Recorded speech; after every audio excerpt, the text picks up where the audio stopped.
by. I'm not always polite, but I get the job done. Who says that work can never be fun? I'm simply unprofessional.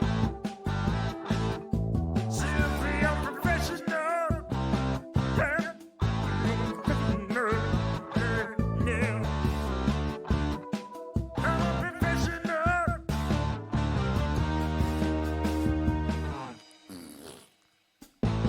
Good evening, everybody. Welcome back to another episode of Simply Unprofessional. I'm your host, Webby. Joining me tonight, we got Mr. Devin. Hey, what's up, everybody? So this week, I had Devin watch a movie. It was my attempts at what did I call it? Redemption. Yeah, it was my attempt at a redemption movie. Starred a lot of the same people. So we're going to talk a little bit about that, and then I wanted to go, because by the time you guys are listening to this, it is Friday, and today the new season of Diablo starts, Diablo 3.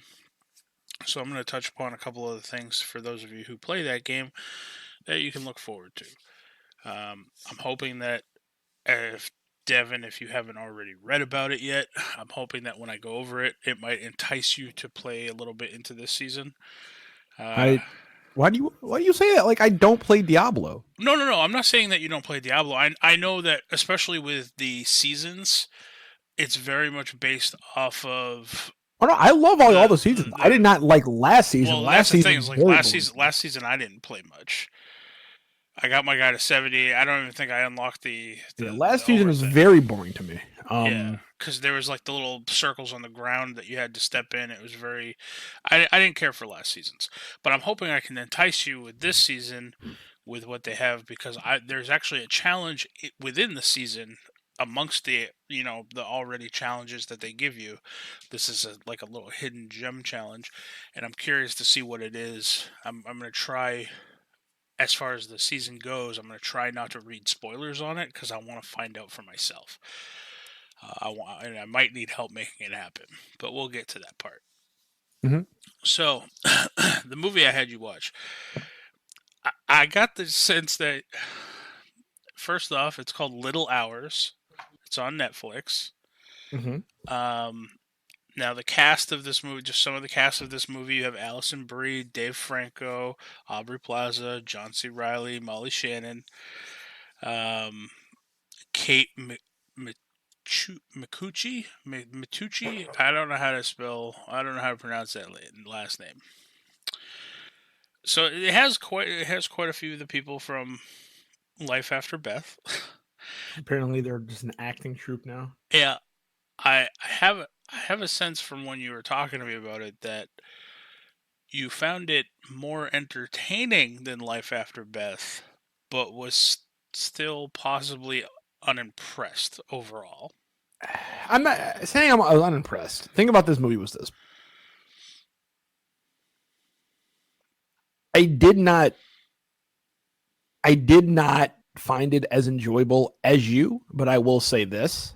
It was one of those movies where if I were in the mood for that kind of movie, then it'd be all good. You know what I mean? It does have like the mood for that kind of movie. It does have like the dry humor, like a Napoleon Dynamite-esque type of dry humor. Which is totally fine. Which is a totally fine movie, and I like those kind of movies too. It's just it was literally just one of those situations where I was just sitting there like, yeah. Did you also notice that it had our man what's his name? What's his name? Yeah, I know about. From Parks and Rec. Yeah, I know exactly what you're talking about. I don't remember his actual name though. Nick Offerman. Yep, Nick Offerman. So this is a strange movie. I watched it with Ross. I thoroughly enjoyed it. Now, when the movie ended, I did look at Ross and I said specifically, this movie is one that I would recommend, but I would not be able to really truly explain what the movie's about. Because I still don't really know. There's different plots intertwining, and I don't know what the overall plot was supposed to be. Uh, but essentially, there's a group of nuns. All the female cast essentially plays nuns in this movie.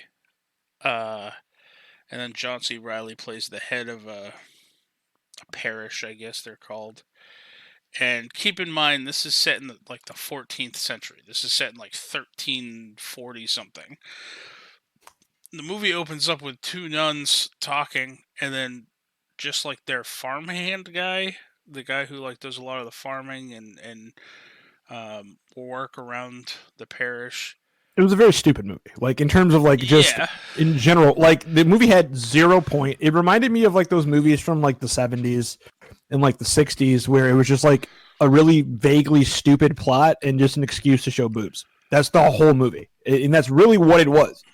And like you had nuns that were just dropping F-bombs for no reason. that was hilarious. I mean, it was funny. It would have been more funny, I'm sorry, if it wasn't Aubrey Plaza. Like Well, I like Aubrey Plaza, but she plays the same character in every movie because she's the same. She just plays herself. She's like Keanu Reeves, where he plays the same character in every movie. He's just Keanu, but the thing is, he's found his niche in that he acts in action movies, right. so it's okay. So are Aubrey you Plaza, saying Aubrey Plaza should try acting in action movies? No, she should just stick to like horror films or whatever genre. Like I don't like watch more of her movies like off the top of my head. Like I remember some of her I performances. kind of want Like to watch no performance from Aubrey Plaza reminds me like gives me a feeling of like, yeah, no, this is good. This is quality stuff. Like I can't like I don't have a standout performance of some Aubrey Plaza. I'm curious. Like I didn't care for these movies when I was younger because they frightened me. But I'm curious to see the new Child's Play movie that she's in to see if she does portray like that different role. Because I mean, you're not wrong. A lot of the roles she's in, if you've seen her in Parks and Rec, You've seen her in everything else. That's pretty much all the roles that That's how she is in most of her roles. I'm curious to see how she acts in Child's Play. It being a horror movie. But I mean, it is what it is. I loved the fact that Let me ask you this these question. nuns were just so abusive right off the If bat. the cast wasn't the cast of this movie, would you have enjoyed the movie as much as you did? Probably, even if it was just full of people that I did not know. It like I don't know this movie. It it tickled the funny bone in just the right way, for me when it needed to. So yeah, I don't know.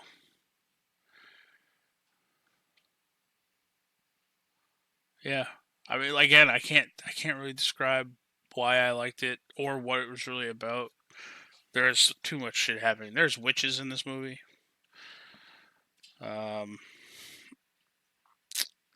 Yeah, and then what is he, a bishop or something?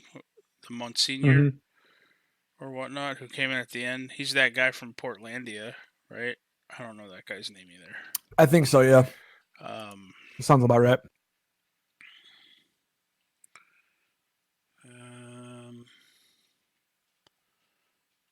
Yeah, Fred Armisen. Mm-hmm. So he essentially comes in right around the time where all hell is breaking loose. But to run down a long story short, for those of you who haven't seen it and maybe want a little bit, Dave Franco's character is one of the main characters. He was a servant at a castle. He gets run out. Essentially running for his life. Gets taken in by this priest who tells him to act as a deaf mute around all the nuns because the nuns essentially ran off the last handyman by treating him very poorly. and then all of the nuns start trying to have sex with him for various reasons. For no reason at Well, all. they had their various reasons. Like what is it? Alison Brie's character was wanting to find the guy who would swoop her off her feet and carry her away, and she wanted to suit her. Aubrey Plaza's character wanted him as part of a ritual because she's a witch. Um, Kate Micucci or Masucci realized that she was more into girls, and she just was high on drugs when she tried having sex with him. But in any case, he ends up getting cast out, and the Father Tommaso, or no, Father Tommaso ends up getting banished, and Bishop Bartholomew, or I don't remember his name, Bishop Bart, I think is what I called him the whole movie. He pretty much just wiped everybody clean, gave everybody their penance, and that was essentially the movie. There's not a lot to this movie. No. But yeah, it's technically a medieval, it's considered a black comedy film. I don't know what that means, really. I guess it's just a style of film. Black comedy is like, I guess, like politically incorrect comedy would be the best way to describe it. It is loosely based off of two stories in a collection of novels. So, I mean, how loosely? I don't know, but I mean, this was not completely written up by some harebrained guy. I mean, this was actually taken from a book. Right. Even you can go on to the Wikipedia page. Is literally the plot is essentially like one paragraph long, and that's it. True statement. True statement. Oh yeah, the Sister Ginevra or whatever took belladonna. That's what made her go fucking batshit insane. So, all right. I don't know how much it made. It got a 78% approval rating on Rotten Tomatoes. For some reason. Hey, I don't know. I liked it. It's not bad. It's just. I will preface it this way. How about this? I'll preface it this way. I probably wouldn't go out of my way to watch it again, but I also won't go out of my way to watch Napoleon Dynamite again. I hate Napoleon Dynamite. Oh, but I grew up in the era when they came out. I was in high school, and it was like getting quoted every day. Right. And then I just wanted to punch people in the face every time they quoted Napoleon Dynamite. Well, so yeah, I'm curious, and I want to know from the listeners. For those of you out there, go give this movie a shot. I do recommend this movie. I want to know what your guys' thoughts are on the movie, especially if you joined us and you watched Life After Beth. I'll give you that. I'll give you that. It's better than Life After Beth. I feel personally that I have not yet redeemed myself to Devin. So I will seek out another movie. Hopefully not with Aubrey Plaza. I will attempt to make it not have Aubrey Plaza, but it will be it's going to be another B movie. It's going to be another movie that no one really knows about. He's like, I will keep searching out Aubrey Plaza movies. Yo, Devin, here, watch this episode of Parks and Recreation. This is my redemption episode. I like Parks and Rec. It's my redemption episode. Parks and Rec and Community is my jam. But that is my personal challenge. Is I'm going to until I feel like I've fully redeemed myself for the Life After Beth debacle, to Devin personally for having made him watch. I like how you called it a debacle. It was a debacle. The movie was trash. It was a debacle. It was. So until I personally feel like I've made that up to you, I'm gonna be on the hunt. Um, yeah. So I mean, those are all the people. I mean, those. That's all I really have to say about this movie. I would recommend. I cannot tell you what it's about, really. So go watch it. It's on Netflix. Little Hours. The only thing I didn't really care for about it was sometimes the music was really too loud. Like you had to turn it up for the dialogue, then all of a sudden they'd play really loud, high pitched music, and I had to turn it down. I didn't like it. So that's it for Little Hours. All right.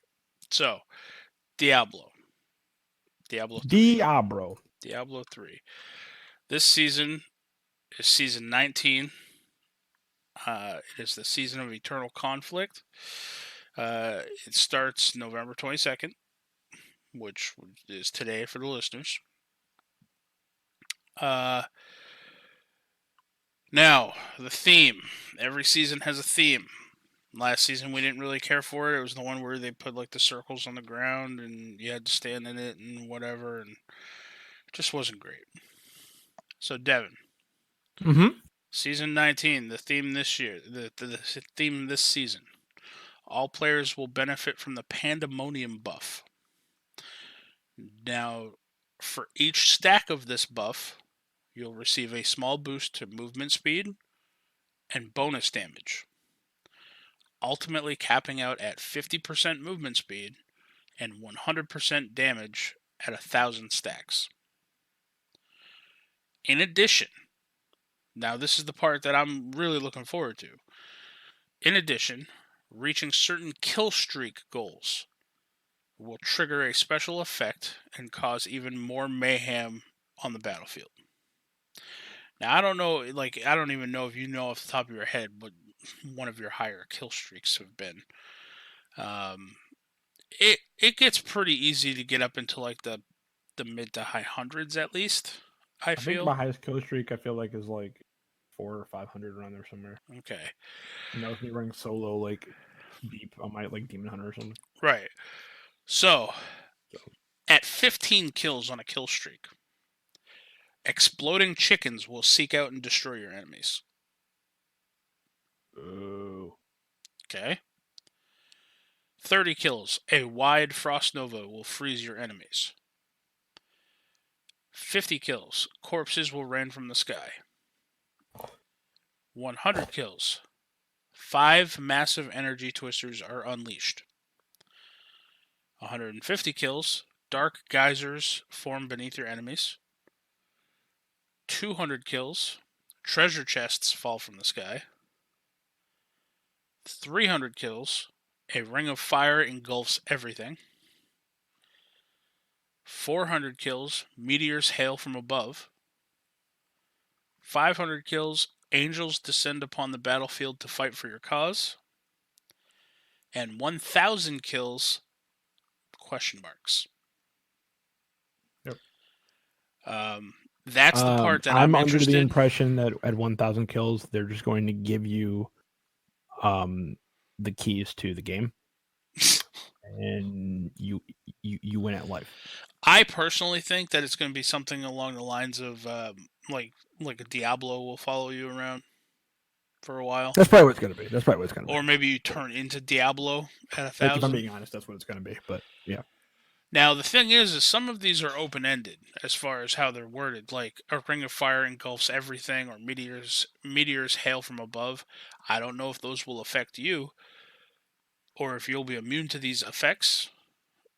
Um, but I mean that's going to make it interesting on hardcore if you're not immune to these effects, and you make it up to that high of a kill streak.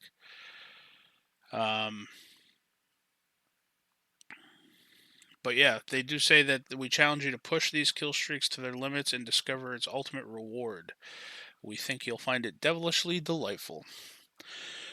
Now,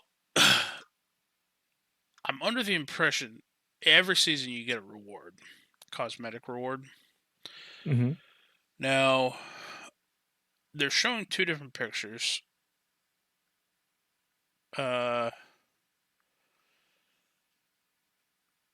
Now they're showing 2 pets, either a undead evil unicorn pet or a angel loot goblin pet.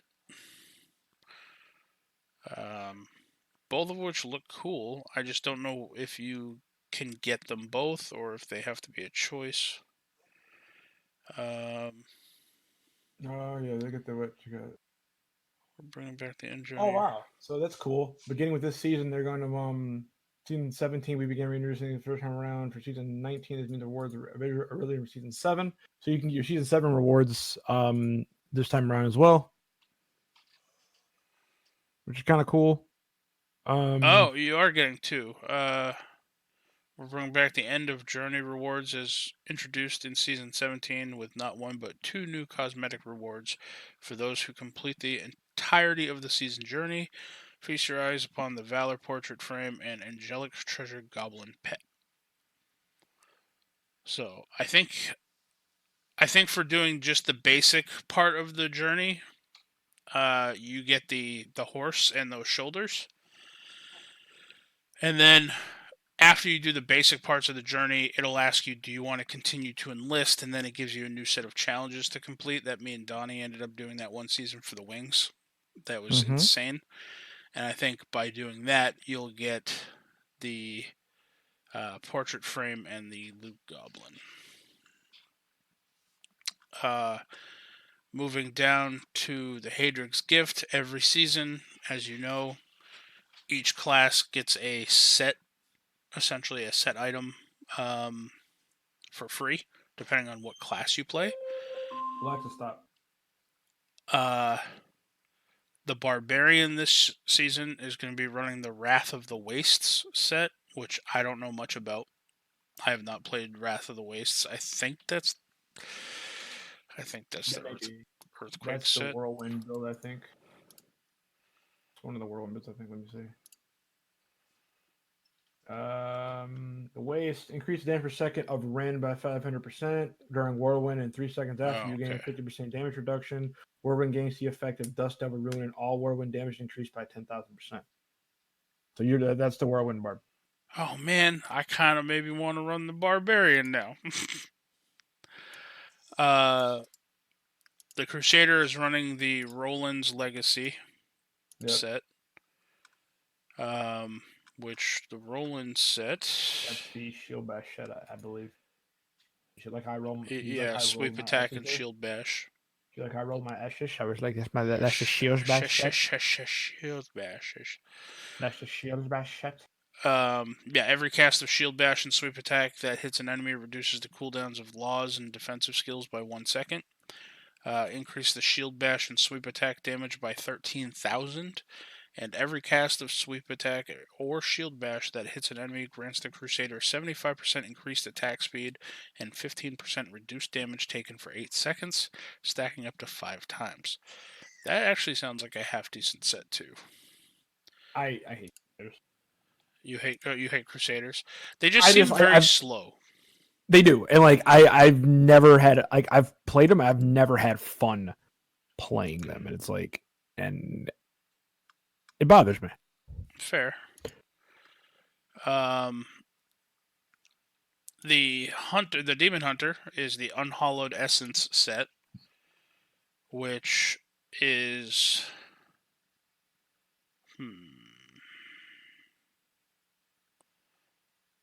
what is the Unhallowed Essence? Your generators generate 2 additional hatred and 1 discipline, gain 60% damage reduction, and deal 60% increased damage for 8 seconds if no enemy is within 10 yards of you. And your generators, Multi-Shot and Vengeance, deal 350% increased damage for every point of discipline you have. It doesn't seem very big for Demon Hunter.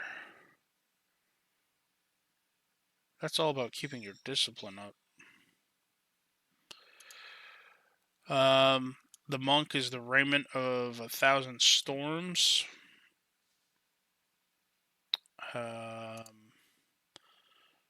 Let's see.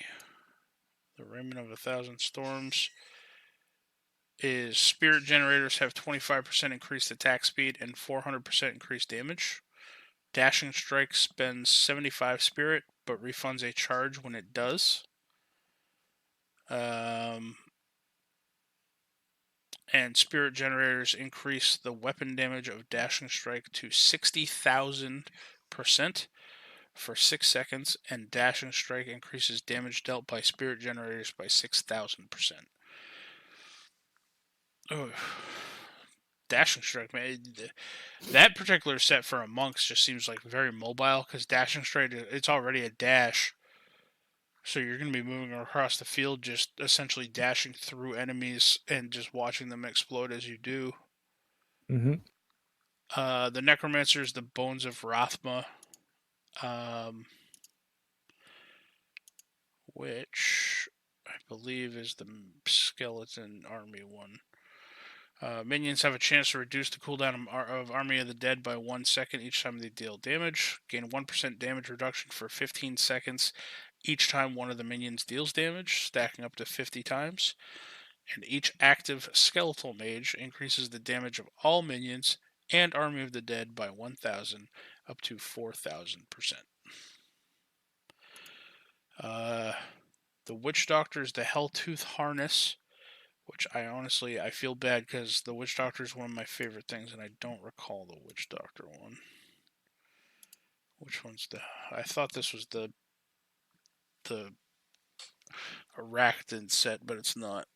Enemies hit by primary skills, so your Acid Cloud, your Fire Bat, Zombie Charger, Zombie Dogs, your Gargantuan, Grasp of the Dead, Piranhas, and Wall of Death, are affected by necrosis, becoming. Oh, this is the part that I always took the two-piece set for my pet build.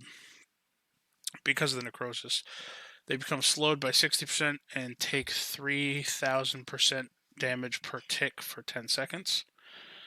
After applying necrosis to an enemy, the Witch Doctor takes 60% reduced damage for 10 seconds.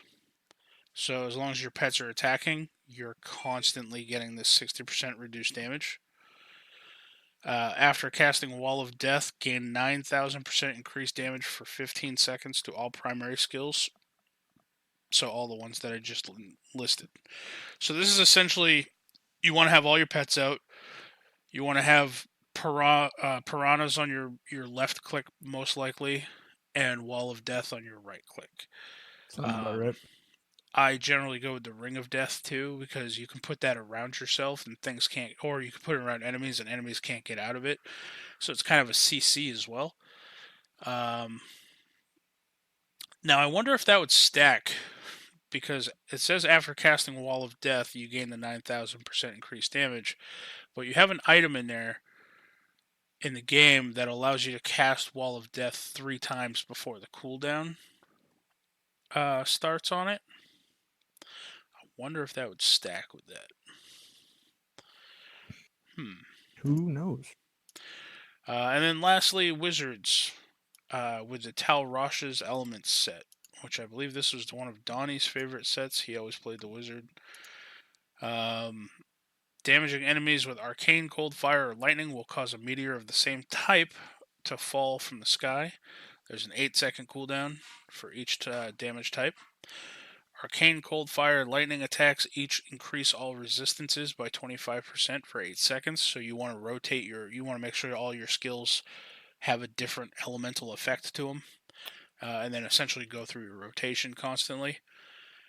And then attacks increase total damage done by 2,000% for 8 seconds. Arcane, Cold Fire, and Lightning attacks each add 1 stack, but do not refresh the duration of each other. At 4 stacks, each different elemental attack will also prolong the duration by 2 seconds, up to 8.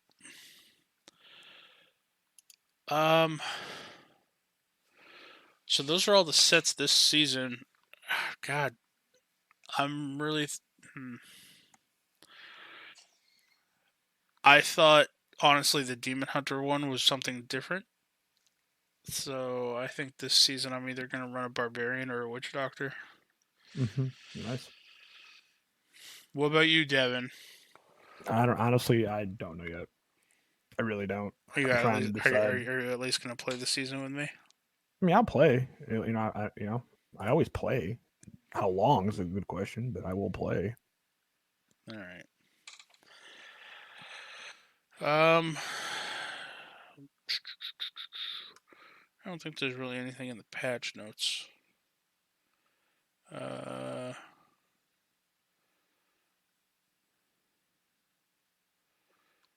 Nope. One other thing that is new to this season, I believe it was part of a release last patch. They changed around a bunch of the legendary gems, and they added some new legendary items, and reworked some of the legendary item powers. So that's something you can look forward to because I know you haven't played since they did that. All right. Well, I mean that's all I got to talk about. These are the only two things I had on my list.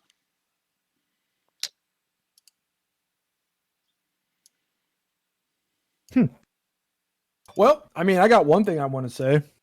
You ever been walking by a kid and the kid laughs, and then you think to yourself, "Yeah, I kind of want to punch this kid in the fucking mouth because he's laughing at me. Even he may not be laughing at you. You kind of just want to punch him in his fucking mouth. You know what I mean?"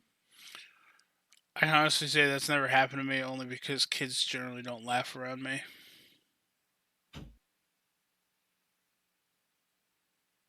don't look like a very approachable person. I mean, for people who know me, maybe. But, yeah, I don't think I'm very approachable to other people. Why, does that happen to you a lot? No, not a lot. Just happened to me earlier. Do you have But the the kid urge could have been to punch children laughing. in the face constantly? About the same amount that you have urge to choke hookers out in alleys. So there we go. Oh, man, we both have problems. Yours will probably put you in jail, though. Granted, mine might put me in jail, but they'd have to find them first. And care enough. Mine will put me in jail for minor assault. Yours will put you in jail for murder. So I mean, I think I still win. Yeah, but they're hookers. I don't think they count. They definitely count. I don't know, Devin. They If definitely you count. kill a hooker in the woods, but no one's around to hear it, did it happen? Webby, I had this conversation, not this exact conversation, but you know the old saying of, "Oh, if the tree falls in the forest, did Me it and happen?" you have had this conversation, this exact And conversation. you want me to put a positive spin on this whole conversation? I will. Yeah. Okay, if a tree falls in the forest and nobody's around to hear it, did it fall? The answer has to be yes. You know why the answer has to be yes? Because they stated that it fell in the forest at the beginning of the question. No.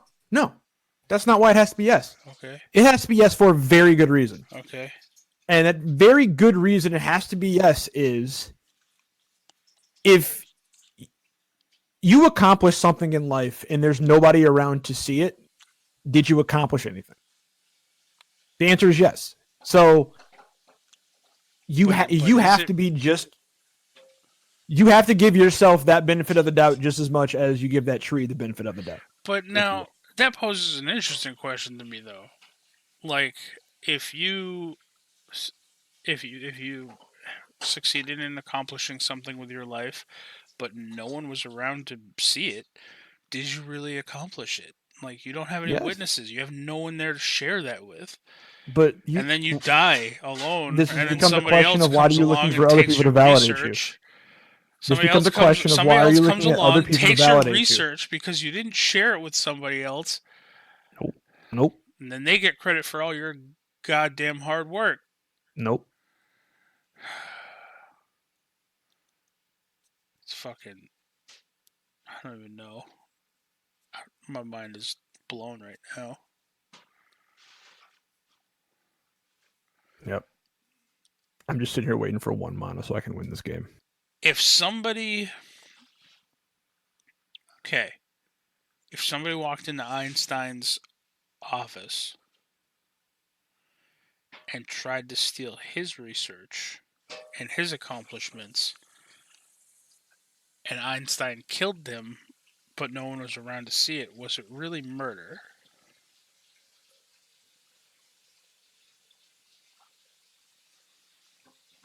I'm gonna take that silence as probably not.